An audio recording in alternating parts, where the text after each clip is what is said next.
जय भीम दोस्तों। क्या आपने कभी सोचा है कि राजनीति के इस खेल में सबसे बड़ा हथियार क्या होता है? पैसा, बाहुबल या मीडिया? नहीं, सबसे बड़ा हथियार होता है एक झूठ। एक ऐसा झूठ जिसे अगर हजारों बार बोला जाए तो वो सच लगने लगता है। पिछले कई सालों से एक ऐसा ही झूठ उत्तर प्रदेश की सियासत में फैलाया गया और वो झूठ था, बहुजन समाज पार्टी खत्म हो चुकी है। लेकिन आज हम उस झूठ के पीछे छिपी एक गहरी साजिश और एक ऐसे भयानक डर का पर्दाफाश करने जा रहे हैं जो दिल्ली से लेकर लखनऊ तक के बड़े बड़े नेताओं को सोने नहीं दे रहा है। वीडियो के अंत तक बने रहिएगा, क्योंकि आज आप उस सच्चाई को जानेंगे जो अगर सन 2027 में हकीकत बन गई तो विरोधियों की पूरी राजनीतिक जमीन उनके पैरों के नीचे से खिसक जाएगी। अगर आप पूरा सच जानना चाहते हैं तो इस वीडियो को अंत तक जरूर देखिए, वरना अभी यहीं छोड़ दीजिए। और हाँ, अगर आप पहली बार हमारे चैनल पर आए हैं तो इसे सब्सक्राइब कर लीजिए। कमेंट में हमें जरूर लिखकर बताइए कि आप ये वीडियो कहां से देख रहे हैं। तो चलिए दोस्तों, अब वीडियो को शुरू करते हैं। चलिए सबसे पहले उस साजिश को समझते हैं। याद कीजिए वो दिन, टीवी पर बड्ढे बड्ढे पत्रकार पैनल बनाकर बैठते थे और एक ही राग अलापते थे। बसपा का वोट बैंक बिखर गया, मायावती जी अब एक्टिव नहीं है, बसपा अब रेस में ही नहीं है। ये बातें इतनी बार दोहराई गईं कि हमारे अपने कुछ लोग भी शायद ये मानने लगे थे। अब मैं आपसे एक सवाल पूछता हूं दोस्तों, क्या आपके मन में भी कभी एक पल के लिए ये शक आया था कि क्या सच में हमारी पार्टी कमजोर हो गई है? अपना जवाब ईमानदारी से सोचिएगा। ये साजिश बहुत गहरी थी। उनका मकसद था आपके आत्मविश्वास को तोड़ना। वो चाहते थे कि आप निराश होकर घर बैठ जाएं और मान लें कि अब कुछ नहीं हो सकता। लेकिन दोस्तों, कहानी में असली मोड़ तो अब आना बाकी था। वो कहते हैं ना कि सच को दबाया जा सकता है, लेकिन मिटाया नहीं जा सकता। और इस सच ने अपना पहला धमाका किया चुनाव आयोग के दफ्तर से। जब सब लोग बसपा को खत्म मान चुके थे, तभी चुनाव आयोग का एक फैसला आया और उस फैसले ने विरोधियों के महलों में भूचाल ला दिया। फैसला था, बहुजन समाज पार्टी का राष्ट्रीय पार्टी का दर्जा बरकरार रहेगा। अब एक पल रुकिए और सोचिए, राष्ट्रीय पार्टी का दर्जा कोई खैरात में नहीं मिलता। इसके लिए देश के अलग अलग राज्यों में लाखों करोड़ों वोटों की जरूरत होती है। और अब सुनिए इस कहानी का सबसे मजेदार और व्यंग्यात्मक हिस्सा।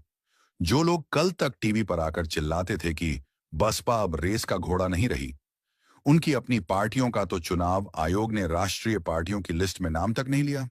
वो दूसरों को रेस से बाहर बता रहे थे और चुनाव आयोग ने तो उनकी गिनती करना भी जरूरी नहीं समझा। अब आप ही बताइए दोस्तों, ये मजाक नहीं तो और क्या है?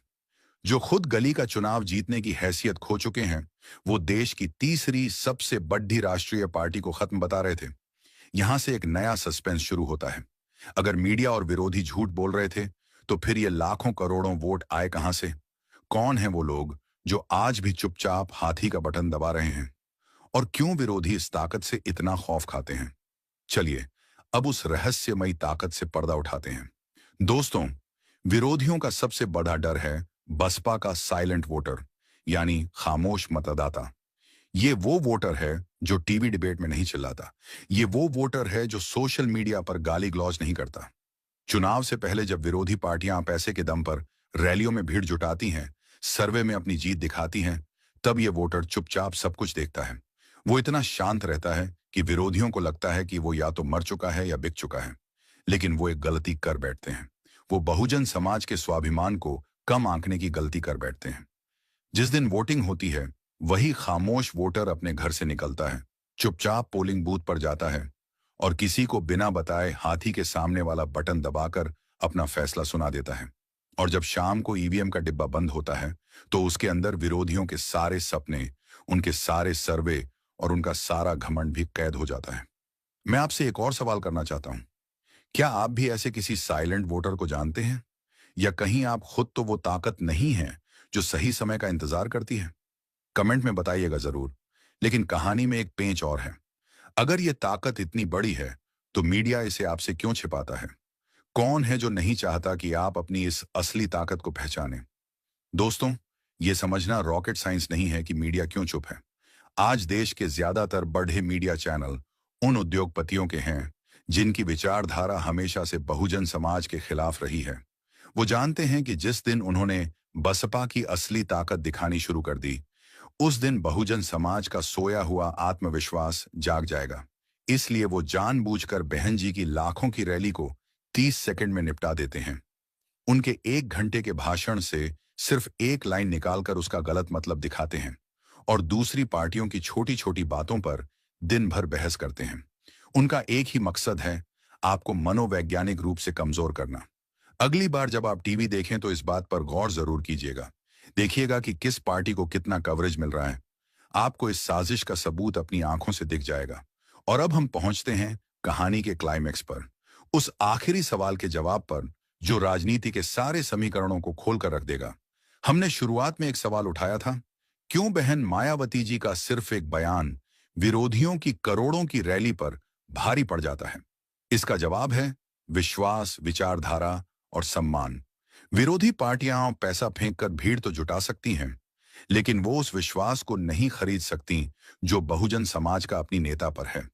वो उस सम्मान को नहीं खरीद सकती जो बाबा साहेब और कांशीराम जी के संघर्षों से पैदा हुआ है। जब विरोधी रैली करते हैं तो वो एक इवेंट होता है, लेकिन जब बहन जी एक शब्द भी बोलती हैं तो वो एक आंदोलन बन जाता है। उनका एक बयान उस साइलेंट वोटर के लिए एक इशारा होता है, एक संदेश होता है कि लड़ाई अभी बाकी है। और यही वो डर है जो विरोधियों को सताता है।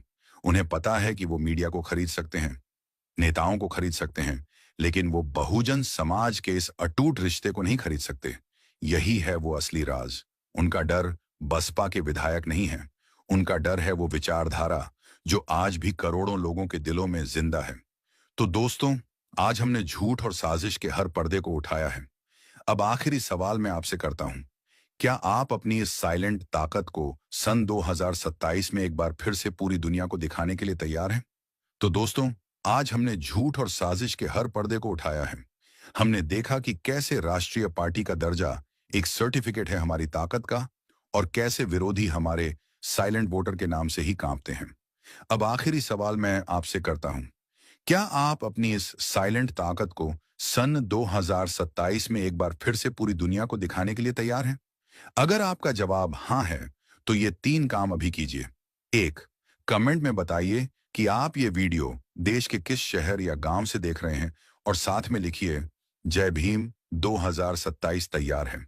आइए पूरी दुनिया को दिखा दें कि बहुजन समाज की ये आवाज आज कहां कहां तक गूंज रही है। 2, इस वीडियो को बिकाऊ मीडिया के हर झूठ का जवाब बनाइए। इसे इतना शेयर कीजिए कि ये आवाज हर उस बहुजन तक पहुंचे जिसे वो गुमराह करने की कोशिश कर रहे हैं। हर एक शेयर उनकी साजिश पर एक हथौड़ा है। 3, और इस चैनल को सब्सक्राइब करके इस लड़ाई के सिपाही बनिए, क्योंकि 2027 की लड़ाई का बिगुल आज यहीं से बज चुका है। ये चैनल सिर्फ एक चैनल नहीं, ये हमारी आवाज का किला है। लड़ाई लंबी है, लेकिन जब तक हम एक हैं, हमारी जीत निश्चित है। जय भीम, जय बहुजन समाज।